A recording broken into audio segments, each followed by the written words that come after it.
अच्छा जनाब, सबसे पहले तो आप पूछें, कोई सवाल पूछना था आपको, कौन सा सवाल पूछना था? सेवन तो बता दिया था, करवा दिया था। अगली एक्सरसाइज का ठीक है। अच्छा, यहाँ पर सबसे पहले हम देख लेते हैं क्वेश्चन नंबर 9। क्वेश्चन नंबर 9 कोई बच्चा कर पाया? वो कह रहे हैं determine whether each of the following statements is true or false. If it is true, explain your reasoning. If it is false, give a counter example. वो कह रहे हैं 6 फैक्टर है किसी भी नंबर का, तो 2 और 3 जो है वो फैक्टर फैक्टर होंगे, लाजमी होंगे। क्यों होंगे भाई? क्योंकि 6 को हम ब्रेक कर सकते हैं ना। We can break 6 into 2 and 3। So we know कि अगर हम 12 को देखें भाई, 6 को अगर हम 5 से मल्टीप्लाई करें तो 30 आता है। इसका मतलब को 15 से मल्टीप्लाई करें तो भी 30 आता है। और अगर हम ये देख सकते हैं कि अगर 6 किसी नंबर, अगर 6 के टेबल में कोई नंबर आ रहा है तो वो बेसिकली 2 के टेबल में और 3 के टेबल में भी आएगा ही आएगा। क्या ये बात सबको क्लियर है? Yes sir. सर जी सर। ठीक हो गया। नेक्स्ट वो कह रहे हैं if 2 and 3 are factors of a number then 6 is also a factor of that number. ऐसा नहीं हो सकता।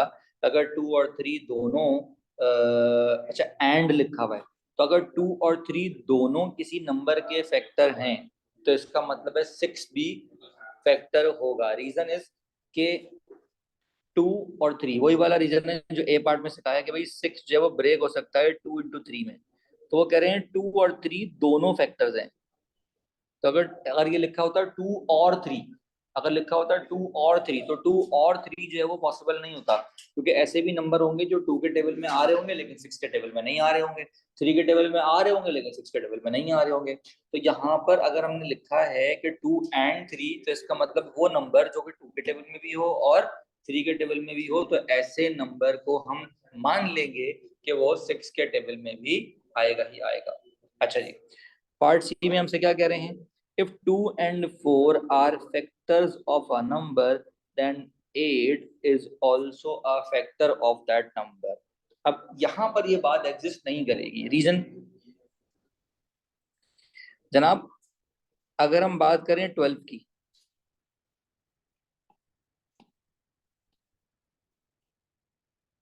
अगर हम बात करें 12 की, तो देखें 12 क्या होता है? 2 इंटू 6 होता है, और 12 जो है वो 4 इंटू 3 होता है। तो आप देखें 12 एक ऐसा नंबर है जो जिसका फैक्टर 2 भी है 4 भी है, लेकिन क्या 8 इसका फैक्टर है? 8 तो फैक्टर नहीं है 12 का। तो इसका मतलब है यहाँ पर हमने काउंटर एग्जांपल दी 12 की, कि जरूरी नहीं है कि 2 और 4 दोनों फैक्टर हैं, तो जरूरी नहीं है कि उनका जो मल्टीपल है 2 4 आर 8 वो भी उसका फैक्टर हो। अब आप ये पूछोगे सर पार्ट बी और पार्ट सी देखने में तो बिल्कुल सेम है भाई, वहां पर 2 और 3 फैक्टर बोले थे, यहाँ पर 2 और 4 फैक्टर बोले थे। बात को जरा समझें। यहाँ पर जो 2 और 3 मैंने बोले थे, 2 और 3 का एलसीएम क्या आ रहा है? 6। तो अगर 2 और 3 का एलसीएम लें तो 6 आ रहा है, तो इसका मतलब है जब 2 का टेबल पढ़ेंगे 3 का टेबल पढ़ेंगे तो 6 के टेबल में भी वो सारे नंबर आएंगे, क्योंकि लीस्ट कॉमन मल्टीपल है। जबकि 2 और 4 का एलसीएम क्या होगा? 2 और 4 का एलसीएम 8 नहीं होगा, 4 होगा, क्योंकि 2 और 4 में 2 तो कॉमन है ऑलरेडी, लेकिन 2 और 3 में 2 कॉमन नहीं था। तो वही वाली बात आ गई कॉमन और अनकॉमन फैक्टर्स वाली। तो 2 और 4 का एलसीएम 8 नहीं है, 2 और 4 का एलसीएम 4 है। तो इसीलिए जरूरी नहीं है कि 8 भी उन नंबर्स का फैक्टर हो। बात समझ आ गई बच्चों? जी। अच्छा जी, अब वो कह रहे हैं कि f is a factor of n। वो कह रहे हैं f जो है वो n का फैक्टर है, then n over f is also a factor of n। हम नंबर सपोज कर लेते हैं। वो कह रहे हैं f जो है वो फैक्टर है n का। तो हमने कहा भाई 2 जो है तो चलिए 3 को ले लेते हैं।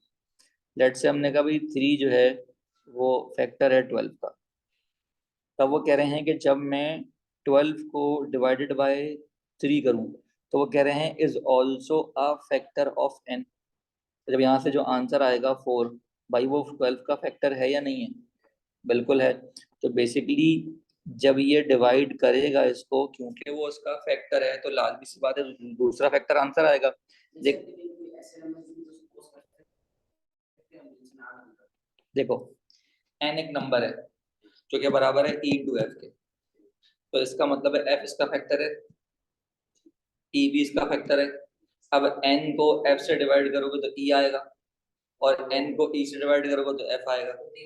तो तीनों आपस में रिलेटेड है भाई, n के दो फैक्टर है, एक e है एक f है। तो अब तुम n को f से डिवाइड करोगे तो e आएगा, n को e से डिवाइड करोगे तो f आएगा। मतलब n को f से डिवाइड करोगे तो भी फैक्टर आएगा, n को e से डिवाइड करोगे तो भी फैक्टर आएगा, क्योंकि वो दोनों उसके फैक्टर है। तो अब तुम कोई भी नंबर ऐसा उठा लो, उसको डिवाइड करके देख लो, आंसर एग्जिस्ट करेगा। क्या ये बात समझ आ गई बच्चों?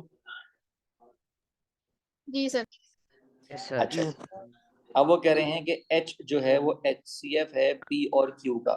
तो जैसे कि हमने कहा कि भाई 6 जो है वो HCF है। किसका HCF है?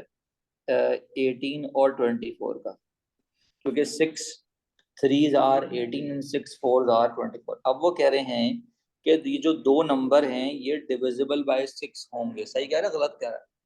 देखो सही कह रहा है, तो ये भी सही कह रहा है, ये भी सही कह रहा है, ये गलत कह रहा है, ये सही कह रहा है, ये सही कह रहा है। क्या ये बात समझ आ गई? सर ए और बी की रीजनिंग सेम होगी ना? ए और बी की रीजनिंग सेम होगी, सबको क्लियर है? हमारे आंसर्स आर करेक्ट?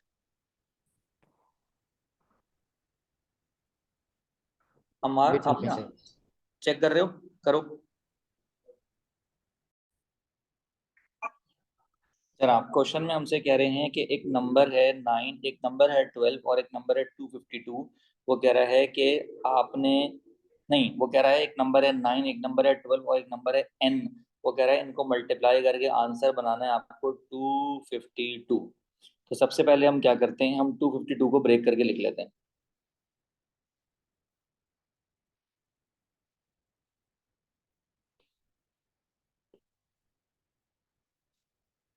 जनाब अगर हम 252 को,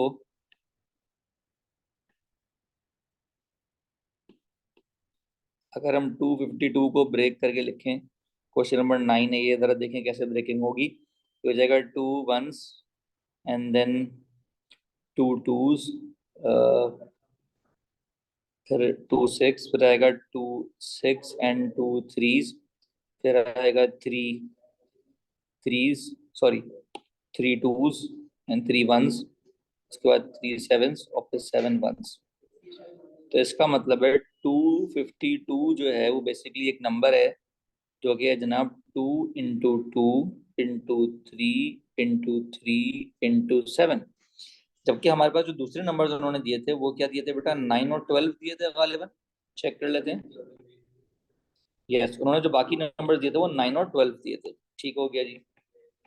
तो 9 को अगर खोल के लिखे तो बेटा कैसे लिखेंगे आप? 3 इंटू 3 इंटू, बस ठीक है, 3 इंटू 3। और 12 को हम कैसे लिख सकते हैं? 2 इंटू 2 इंटू 3। अब देखें एक नंबर है n जो कि हमें नहीं पता। अब होता क्या है कि जनाब उन्होंने कहा कि जो n है वो एक ऐसा नंबर है जो कि ऑड नंबर है। अगर ये ऑड नंबर है तो इसका मतलब है इस n के जो मल्टीपल्स हैं, यहाँ पर जो प्राइम फैक्टर्स होंगे उनमें 2 एग्जिस्ट नहीं करेगा। ऐसा ही है ना? एलसीएम में हमें पता है कि कॉमन नंबर एक दफा आता है और जो अनकॉमन है वो भी आता है। तो इसका मतलब है कि अगर मैं 3 नंबर्स को देखना चाहूं तो मैं कैसे देख सकता हूँ? ऐसे देख सकता हूँ कि भाई एक नंबर 9 है, एक नंबर 12 है और एक नंबर जो है वो n है जो कि मुझे अननोन है। अब मुझे पता है कि इसके अंदर ये सारे नंबर्स मुझे लिखने हैं। तो इसका मतलब है अगर मैं 9 और 12 की बात करूं तो इनमें एक ऐसा नंबर है 3 जो कि कॉमन है। तो इसका मतलब है मैं 9 और 12 का जो कॉमन नंबर है यहाँ बीच में लिख सकता हूँ भाई। ठीक हो गया।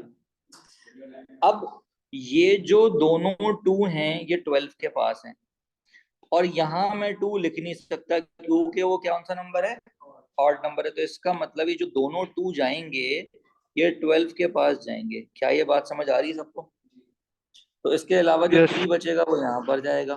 तो ये हो गया 3 3 जार 9, ये हो गया 3 इंटू 2 जो है वो 12। अब मुझे बताएं कि भाई जो नंबर लिखे हुए हैं मैंने उनमें 3 भी लिख लिया, 3 भी लिख लिया, 2 भी लिख लिया, 2 भी लिख लिया, रहता क्या है, सिर्फ 7 रहता है। तो इसका मतलब है कि जनाब ये जो 7 है ये यहाँ पर लिखा जाएगा? नहीं। क्यों नहीं लिखा जाएगा? ये 9 के साथ कॉमन थोड़ी है। ठीक हो गया जी। क्या ये 7 यहाँ लिखा जाएगा? नहीं, क्योंकि तो तीनों में कॉमन हो जाएगा। अभी जो 7 है वो यहाँ लिखा जाएगा? नहीं, कॉमन नहीं है। तो ये 7 कहाँ लिखा जाएगा? ये 7 यहाँ लिखा जाएगा। तो इसका वाज़ेह मतलब ये है कि n is basically equals to 7। क्या ये बात सबको समझ आ गई? तो हमने यहाँ पर कॉमन नंबर्स भी लिखने हैं और पॉसिबल वैल्यूज बोला उन्होंने। तो उन्होंने क्या कहा हमसे? Find all the possible values of n। तो इसका मतलब है कि अगर हम यहाँ पर वो नंबर्स ले लें, अब जैसे इसकी बात करें कि भाई ये 3 हमने यहाँ रखा है, अब ये 3 यहाँ रखने के बजाय हम यहाँ रख दें तो फिर वो 7 नहीं होगा, 7 3 जार 21 बन जाएगा। तो इसका मतलब है n की एक वैल्यू हमारे पास क्या हो सकती है? 7 हो सकती है। n की एक वैल्यू क्या हो सकती है? 21 नहीं होगी। अगर हम ये 3 यहाँ से उड़ा के यहाँ लिख दें तो ये 3 3 आर 9, 2 2 आर 4 एंड 3 12। तो ये हो गया 3 3 आर 9, ये हो गया 2 2 आर 4 एंड 3 12 हो गया। और ये कितना हो गया? 7 3 आर 21। तो एक पॉसिबिलिटी वहां पर 21 की हो गई। एक और पॉसिबिलिटी क्या हो सकती है कि ये वाला जो 3 यहाँ लिखा हुआ है इसको मैं यहाँ से हटा दूं और ये वाला 3 मैं यहाँ लिख दूं, तो अभी भी ये 3 3 आर 9 है। ठीक हो गया। लेकिन ये क्या बन जाएगा? 7 इंटू 9 दैट इज 63। तो इसका मतलब है मेरे पास 3 पॉसिबल आंसर्स हैं। 7 भी हो सकता है, 21 भी हो सकता है और 63 भी हो सकता है। क्या ये बात सबको क्लियर है? जी Yes. ठीक हो गया। इसको फटाफट नोट कर लें या स्क्रीनशॉट ले लें। सबसे पहला केस मैंने ये बनाया कि मैंने इसको 3 दिया और एक 3 कॉमन था और वहां पर 2 और 2 आ गया। ये बात समझ आ गई थी आपको? अच्छा, 7 यहाँ पर अकेला ही होगा। 7 यहाँ अकेला क्यों होगा? क्योंकि कॉमन नहीं है, ना वो 9 के साथ कॉमन ना वो 12 के साथ कॉमन है। तो 7 तो यहाँ पर होगा। अब पहली कंडीशन ये होगी कि ये 3 यहाँ के बजाय यहाँ बीच में हो सकता है ना कि भाई तीनों में कॉमन हो। क्या ये बात समझ आ रही है आपको?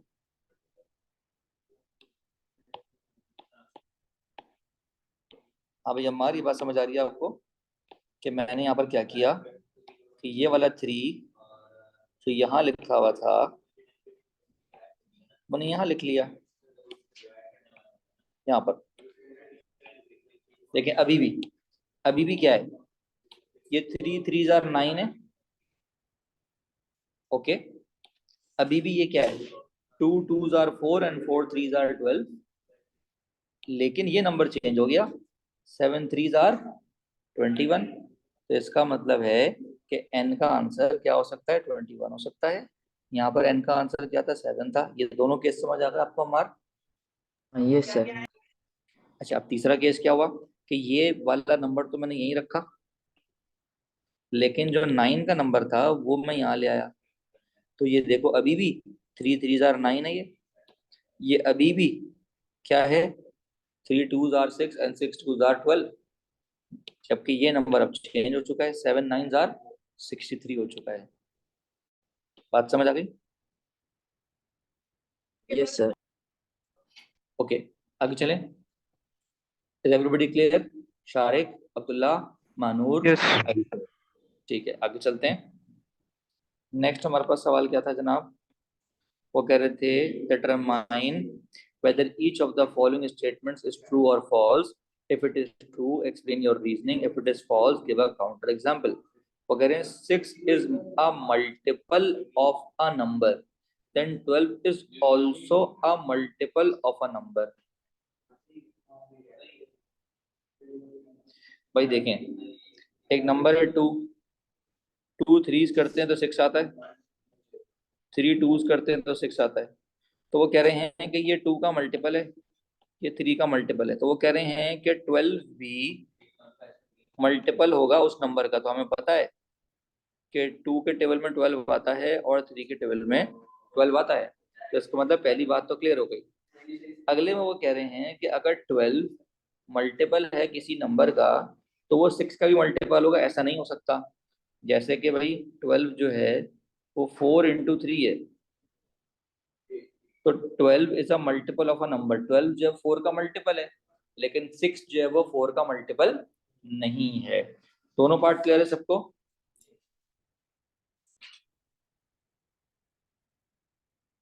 Everybody is clear? Yes, sir. Yes वो कह रहे हैं 18 is a multiple of a number. भाई जैसे 9 को जब 2 से करेंगे जी सर। तो 9 जो है वो 18 का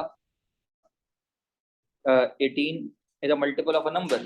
तो 9 का मल्टीपल है 18, 2 का मल्टीपल है 18। वो कह रहा है वो जिसका मल्टीपल है वो उससे डिविजिबल भी है, ऑब्वियस सी बात है। भाई 18 को 9 से डिवाइड करोगे होगा, 2 से डिवाइड करोगे होगा।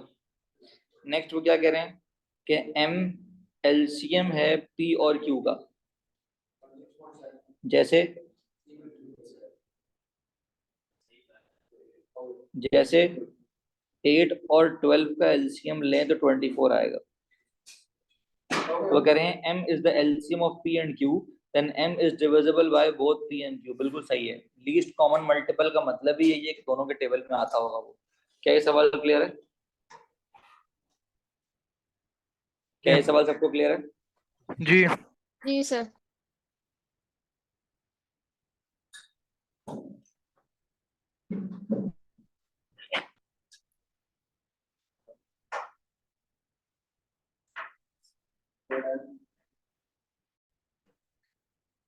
अब्दुल रहमान क्लियर हो गया, शारिक बेटा क्लियर हो गया, अब्दुल्ला, मानूर सबको क्लियर हो गया क्या?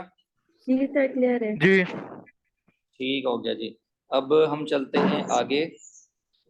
हम एक्सरसाइज 2A कर रहे थे, हमने ये वाली कर ली थी। ओके बेटा ला, अब इस पे आ जाएं।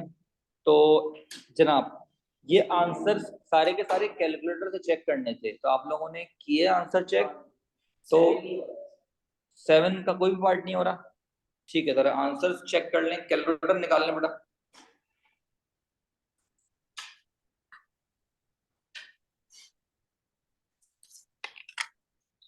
जनाब सबसे पहले क्या होगा जनाब, -10 हो जाएगा -20, ये हो जाएगा माइनस का 75।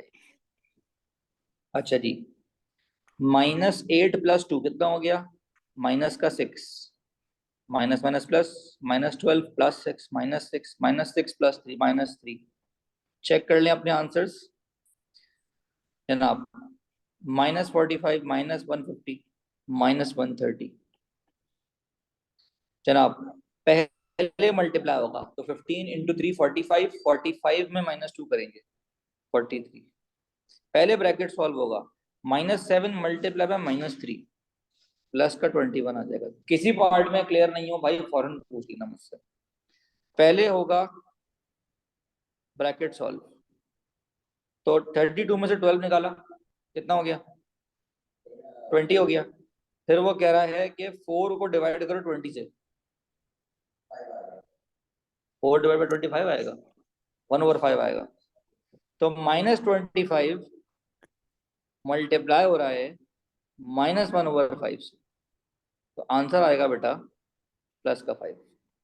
पहले ब्रैकेट सॉल्व होगा, 3 × 9 27, 27 में से 16 माइनस करने हैं 11।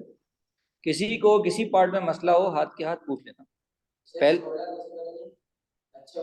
7 - 2 25, सॉरी गलत कर दिया मैंने जनाब। 25 माइनस करना है, 27 में से 25 माइनस करना है, 2 बचेगा जनाब।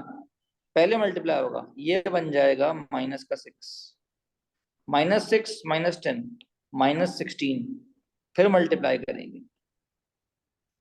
पहले ब्रैकेट सॉल्व होगा, 4 + 2 6, 12 को डिवाइड बाय 6 करेंगे, पहले मल्टीप्लाई होगा 3 इंटू -2 कितना आया, -6, -6 माइनस माइनस प्लस, ये हो गया √16, 16 का रूट लेंगे 4 आ जाएगा। क्या ये बात सबको क्लियर है? सारे पार्ट सबको क्लियर है बच्चों? जी जी सर क्लियर है। Yes sir. तो क्वेश्चन नंबर 9 हो जाएगा अब, किया हुआ है, बाकी बच्चों ने भी किया हुआ है, जी सर करा हुआ है। जी तो करवाने की जरूरत तो नहीं है, कैलकुलेटर से आंसर चेक कर लेंगे सब। जी हमारे एक काम कर दें, जरा आंसर इसके शेयर कर दें आप ग्रुप पे ना, तस्वीर, ठीक है? Yes sir. आगे चलते हैं जनाब। फ्रैक्शंस, फ्रैक्शंस हम किस तरीके से डील करते हैं? सबसे पहले हम क्वेश्चन नंबर 1 का पार्ट बी करते हैं। सवाल है हमारे पास 3 होल नंबर 1/8, फिर माइनस लिखा हुआ 1/4। जनाब ये जो 1/4 लिखा हुआ है ना, इसको हम क्या बना सकते हैं? पहली बात तो हम इसको सॉल्व कर लें, ये नीचे वाले से मल्टीप्लाई होता है, ऊपर वाले से प्लस होता है ना, ऐसे ही होता है ना, तो नीचे वाले से मल्टीप्लाई होगा, ऊपर वाले से प्लस होगा, तो ये बन जाएगा 25/8। अब इसके अपॉन में 8 है, तो इसके अपॉन में भी 8 होना चाहिए, तो इसको डबल कर दो, 2/8। अब माइनस करो,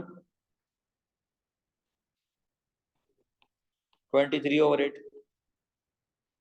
अब कैंसिलेशन करो, तो 8 2s आर 16, तो 23 में से 16 चले गए, 7 रह गए। क्या ये बात सबको क्लियर है? तो 8 2s आर 16 और 23 में से 16 चले गए और कितने रह गए, 7 रह गए। बात समझ आ गई? Okay sir can please show the question?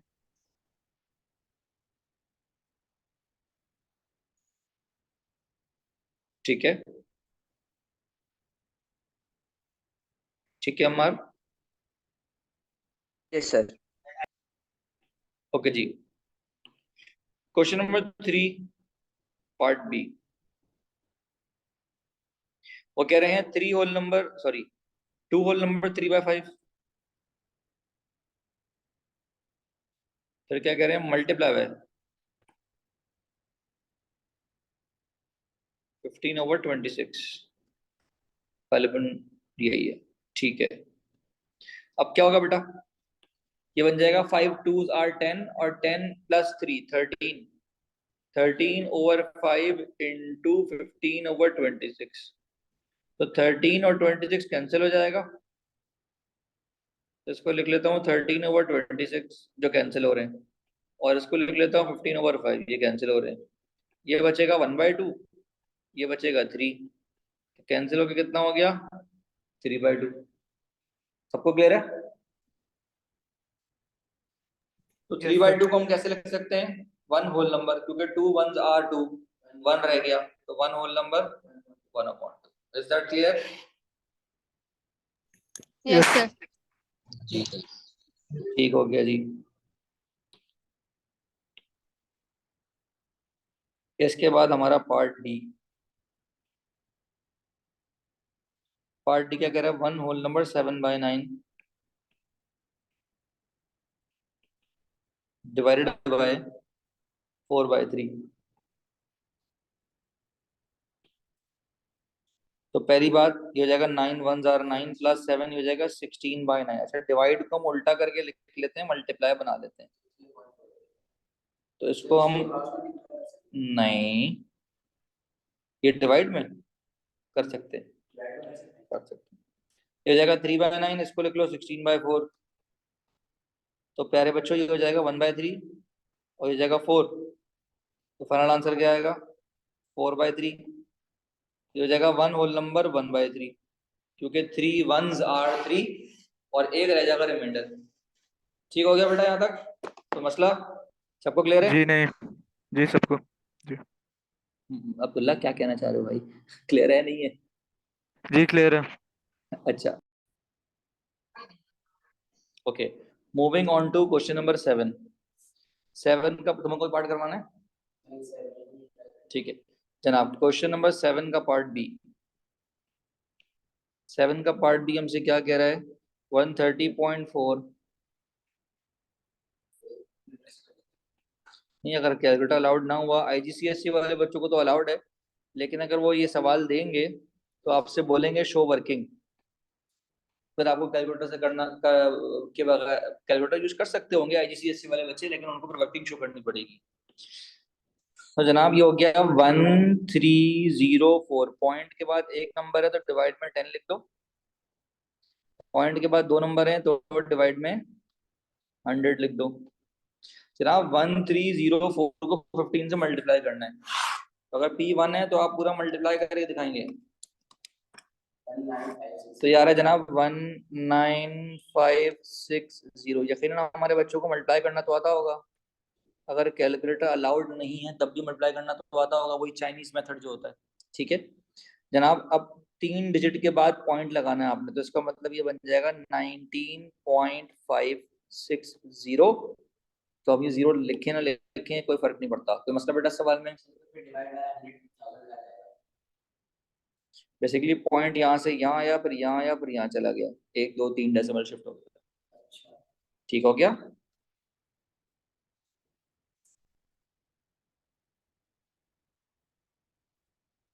जनाब नेक्स्ट पार्ट क्या कर रहा है? 0.25 इंटू 1.96।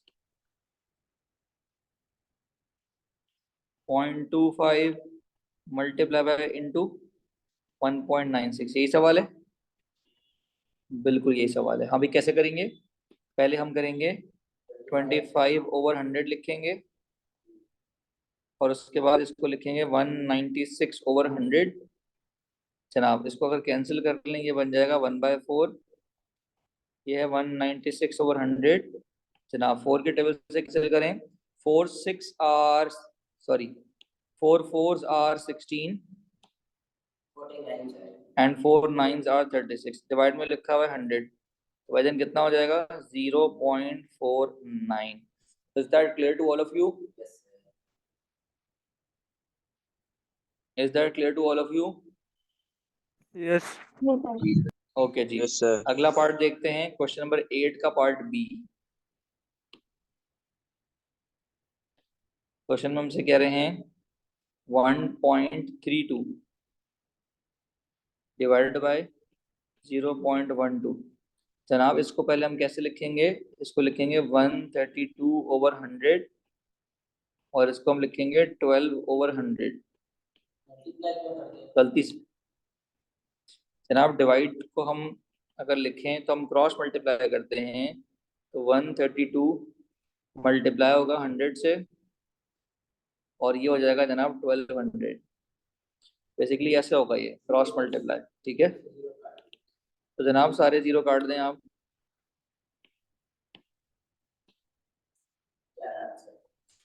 तो 12 को डिवाइड करना है, पहले आप 4 से कैंसिल कर लें, देन 3 से कैंसिल कर लें, 11 will be the answer.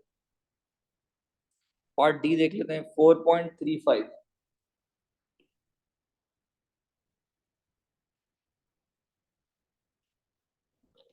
Divided by 1.5। क्या करें जनाब? इसको हम लिखेंगे 435/100, और इसको हम लिख लेंगे 15/10। मल्टीप्लाई कर लेते हैं, हो जाएगा 4350, और ये आ जाएगा जनाब 1500। कैंसिल हो जाएगा, जीरो कैंसिल, फिर किससे कैंसिल करेंगे? 5 से कैंसिल करेंगे, एंड देन 3 से कैंसिल करेंगे, and then so on. Points में नहीं आना ना। 435 डिवाइडेड बाय 150, 29/10। कैंसिल करने के बाद तो पॉइंट लगा देंगे तो ये हो जाएगा 2.9। Is that clear to all of you? Yes sir. जी, उतना नंबर छोटा कर देते हैं हम। ठीक है जी, क्वेश्चन नंबर 9 गालिबन हो सकता है। अभी 9 हो जाएगा सबसे। अब क्लास के बाद तुम लोग मुझसे पूछते हो सर होमवर्क क्या है, जब मैं बता रहा होता हूँ उस वक्त कोई नहीं सुनता। बता देना 9 होमवर्क है। अच्छा, 10 ट्राई करेंगे और 12 भी ट्राई करेंगे। 10 और 12 में जो सवाल नहीं होंगे फिर मुझसे क्लास में पूछेंगे आप लोग।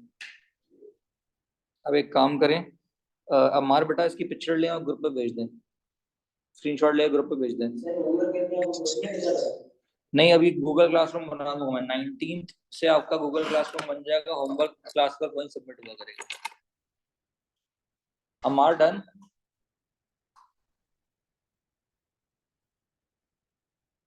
अमार स्क्रीनशॉट ले लिया बेटा?